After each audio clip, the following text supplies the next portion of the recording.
Welcome to Western Perspective, I'm Grace Harrington.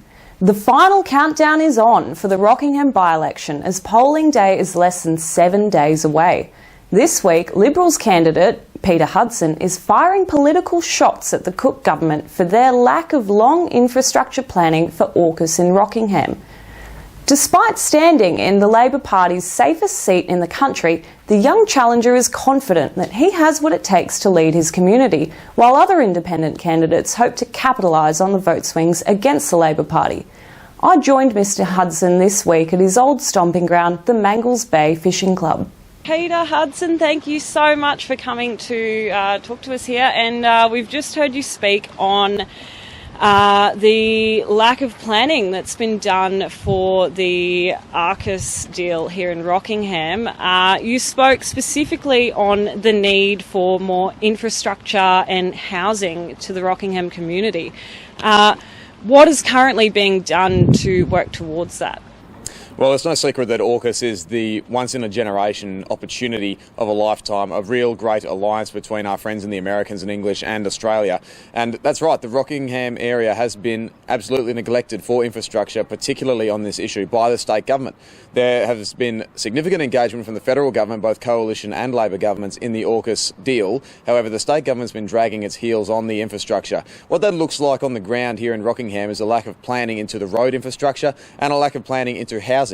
There's already a housing crisis here in Rockingham with over 200 people sleeping rough in my electorate, and yet there's no plan on how we're going to address the issues of locals and local concerns of cost of living, housing, but there's also no plan on how we're going to house 2,000 American sailors and their families once the Fleet Base West rotational force has been established in 2027.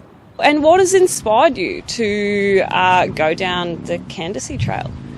Goes back to family values, but ultimately it's the core value of statesmanship, and that to define that, it's doing what is right for your community, whether it be locally, at the state level, or even your country, about doing what is right, not necessarily what is popular, not necessarily what is pressured, and not necessarily what goes on the party line. And that's why I got into politics, is because I see statesmanship is lacking, particularly from the state government, and that's why I'd like to bring the value of statesmanship back into our community.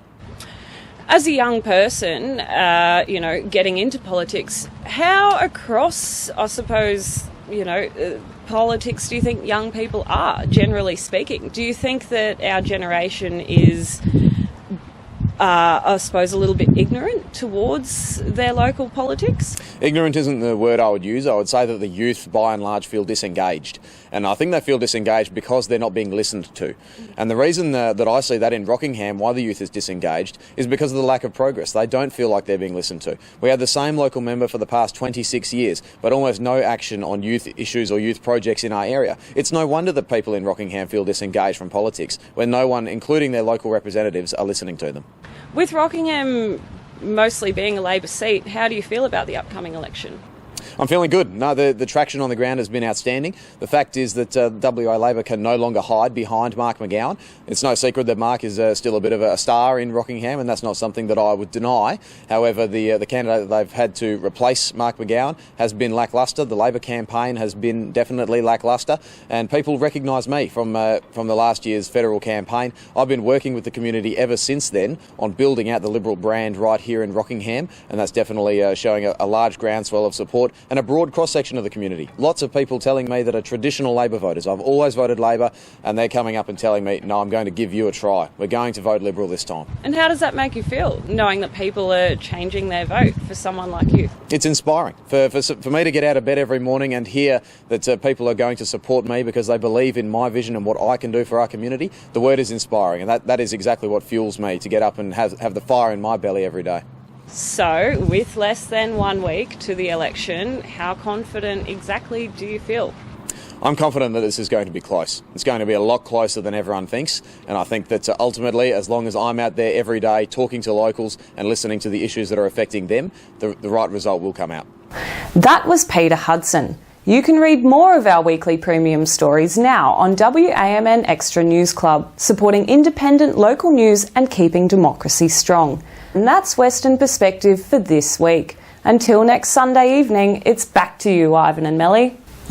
Thanks, Grace. And that's our weekly news and current affairs. We have the latest news on our website, wamnnews.com.au. Don't forget to subscribe to the WAMN Extra News Club so we can continue our work in the community. Full details on wamnnews.com.au/news/extra. From Melly, Grace, Peter and myself, wish you good health, good night. See you next Sunday. Thanks for watching.